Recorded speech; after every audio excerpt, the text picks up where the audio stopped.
দিন যতই পরিবর্তন হতেছে ততই কিন্তু বিভিন্ন প্রযুক্তি এবং অন্যান্য কর্মকাণ্ড বেড়ে চলছে। আজকে এই জন্য বলা হয়েছে যে স্মার্ট বাংলাদেশ। আজকে আমাদের প্রিয় নেত্রী জননেত্রী শেখ হাসিনার স্বপ্ন বাংলাদেশকে স্মার্ট বাংলাদেশ করা এবং বাংলাদেশকে বিশ্বমানের দেশ করা।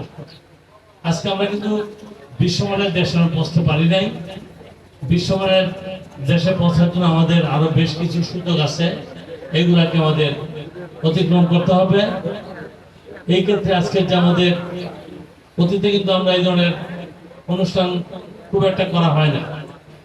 প্রাণী সম্পদ কর্মকর্তা কর্তাই আজকে যে আয়োজন করেছেন, এই প্রাণী সম্পদ কিন্তু আমাদের গুরুত্বপূর্ণ একটা সেক্টর।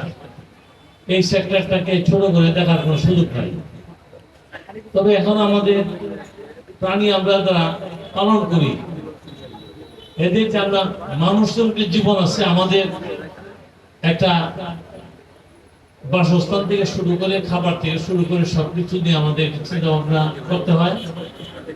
প্রাণী সম্পদ নিয়ে কিন্তু আমরা এত ভাবি না, কিন্তু এটি কিন্তু ভাবার সময় আসছে। আজকে তাদের জন্য আমাদের একটা অত্যন্ত সতর্ক দৃষ্টি রাখতে হবে।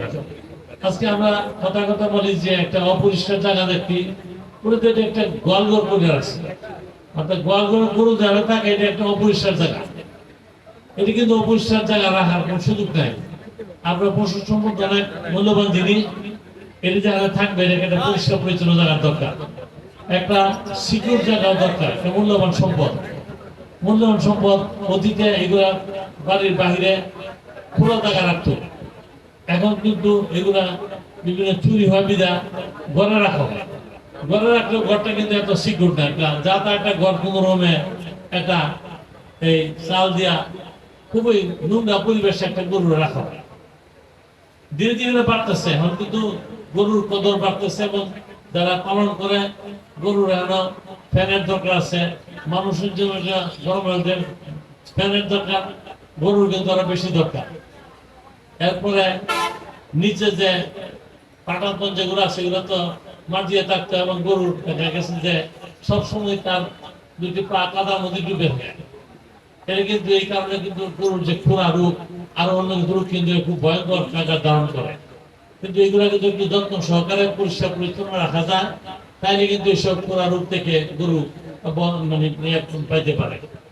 যার জন্য আপনারা সবাই জানেন, আমরা যেহেতু আমরা কৃষক পরিবারের সন্তান, আমরা এই গরু ছাগল যারা পশু পাখি এগুলো সকল প্রতি আমাদের কম বেশি ধারণা আছে।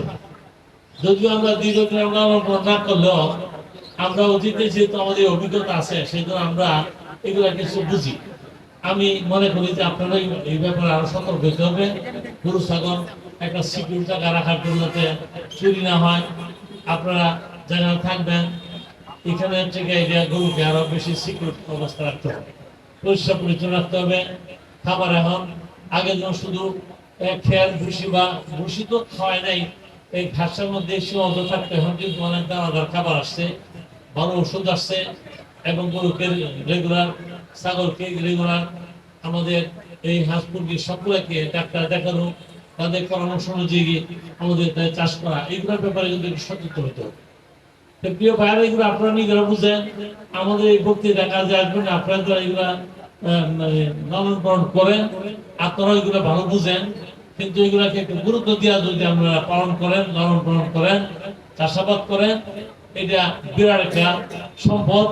এবং দেশে শুধু ধানের চাউলের ভাত তৈরি করবেন, এর সাথে আমিষ জাতীয় খাবার, এই দুধ জাতীয়, মাংস জাতীয় এই ধরনের খাবার কিন্তু অত্যন্ত প্রয়োজন। সুতরাং ধীরে ধীরে এগুলা বেড়ে চলছে, অতীতের মতো নাই। এইগুলাকে আরো বাড়ানোর যে সব পদক্ষেপ আছে এগুলো আপনাদের করতে হবে। আমরা জানি যে প্রকৃতি একটা ভাটি এলাকার অংশ আছে, এখানে গরু মহিষ ছাগল এগুলা পালনের কিন্তু অন্য অন্য থানার তুলনায় কিন্তু এখানে অনেক বেশি। সেই জন্য এখানে আমাদের সুযোগ্য যে প্রাণী সম্পদ কর্মকর্তা আছেন, তিনিও মাশাআল্লাহ অনেক ভালো পড়াশোনা জানেন এবং ভালো কর্মঠ। আমার মনে হয় একটা যোগ্য লোক আমাদের আসছেন, আপনি আমাদের এলাকাকে আরো উন্নত করতে পারবেন। সুতরাং আমি আর বক্তব্য দীর্ঘায়িত করতে চাই না, অনেক গরম, এখন তো মনে কারেন্ট আসছে মনে হয়, কিন্তু গরম অনেক বেশি। সুতরাং আপনারা সকলেই এগুলোর প্রতি গুরুত্ব দিবেন। আমি আপনাদের সাথে সবসময় আসছি সব বিষয়ে। যারা প্রাণী সম্পদ কর্মকর্তা বলছেন যারা কি কি করণীয় দরকার, আপনি আমাকে একটা রাইটার দিলে আমাদের বর্তমানে প্রাণী সম্পদ কর্মকর্তা কিন্তু আমার অত্যন্ত ঘনিষ্ঠ রহমান ভাই, পলিটিক্যালি খুব আমার কাছের লোক। সেই জন্য ওনার কাছে যে কোনো কাজ আমার পক্ষে আনার কোনো সুবিধা নাই। আমি কি কি দরকার এগুলো সকলে আমাকে বলতে পারেন, এগুলো নিয়ে আমি কাজ করবো এবং আগামী দিনে এর কারো ভালো অবস্থান নিতে পারবো। কিন্তু আমি আমার বক্তব্য দীর্ঘায়িত করতে চাই না। আজকে প্রাণী সম্পদ কর্মকর্তা যে প্রাণী সম্পদ প্রদর্শনীর যে ব্যবস্থা করেছেন, আজকে আমরা অত্যন্ত সুন্দর পরিপাটি অবস্থান অনুষ্ঠানের আয়োজন করেছেন। আমি আজকে এই অনুষ্ঠানে আমি এই প্রাণী সম্পদ প্রদর্শনী 2024-এ খটিপুর বাজার থেকে আয়োজিত অনুষ্ঠানের শুভ উদ্বোধন ঘোষণা করে সবাইকে ধন্যবাদ জানিয়ে আমি আমার বক্তব্য শেষ করছি। আল্লাহ হাফেজ। জয় বাংলা, জয় বঙ্গবন্ধু। আসসালামু আলাইকুম।